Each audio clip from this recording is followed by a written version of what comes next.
প্রিয় দর্শক, আপনারা দেখছেন আপনাদের প্রিয় channel NH public TV. NH public টিভির নিত্য নতুন আপডেট পেতে আমাদের চ্যানেলটিকে সাবস্ক্রাইব করুন। এছাড়াও আমাদের চ্যানেলটিকে লাইক ও শেয়ার করুন।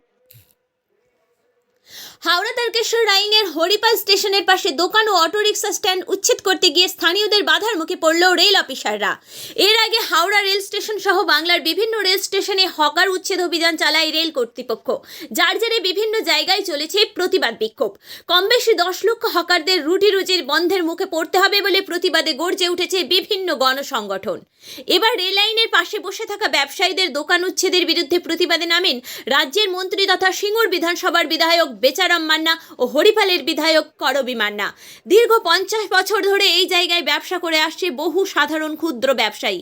হঠাৎ তাদের উচ্ছেদ করতে এলে প্রতিবাদে নামে তৃণমূল কংগ্রেস সহ স্থানীয় ব্যবসায়ী এবং সাধারণ মানুষজন।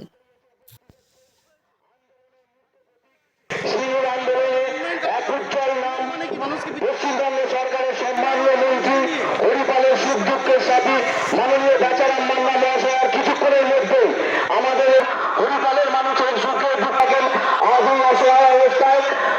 দেখুন, রেলের যদি কোনো নতুন প্রকল্প হরিপালের বুকে অনুষ্ঠিত হয় তাতে কোনো আমাদের আপত্তি নেই, নিশ্চয়ই আমরা সহযোগিতা করব। কিন্তু যেখানে নতুন কোনো প্রকল্প নেই বা নতুন কোনো পরিকল্পনা নেই, যেমন তারকেশ্বরে অমৃত স্টেশন হচ্ছে, সেখানে একটা পরিকল্পনা নিয়ে কাজ করছে। হরিপালের বুকে এরকম কোনো পরিকল্পনা নেই। হরিপালের এখানে সম্পূর্ণ রাজনৈতিক উদ্দেশ্য নিয়ে এই কাজটি তারা করছে।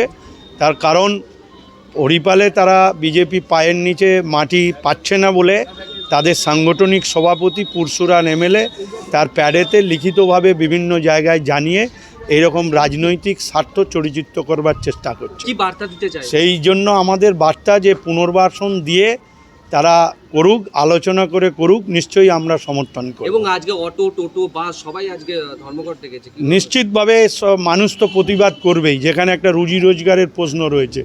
যারা 50 বছর ধরে, আমি হরিপালে খুব ছোট থেকে দেখে আসছি, 50 বছর ধরে যারা রেলের জায়গায় তারা দোকান করছে, ছোট রুজি রোজগারের ব্যবস্থা করেছে, তাদেরকে হঠাৎ করে যদি তুলে দিয়ে তাদের সংসারের অর্থনৈতিক অভাব ঘনিয়ে আনে, সেক্ষেত্রে তো তারা প্রতিবাদ করবে। সেই রাস্তায় 15 তারিখ লাস্ট ডেট, কি আপনারা কি আগামী দিন আর কি কর্মসূচি? নিশ্চিতভাবে আমরা সকলকেই বলেছি যে রেলকেও অনুরোধ করেছি, কালকে আমি নিজে ডিআরএমের কাছে গিয়েছিলাম, অনুরোধ করেছি যে এরকম হঠকারী সিদ্ধান্ত নেবেন না।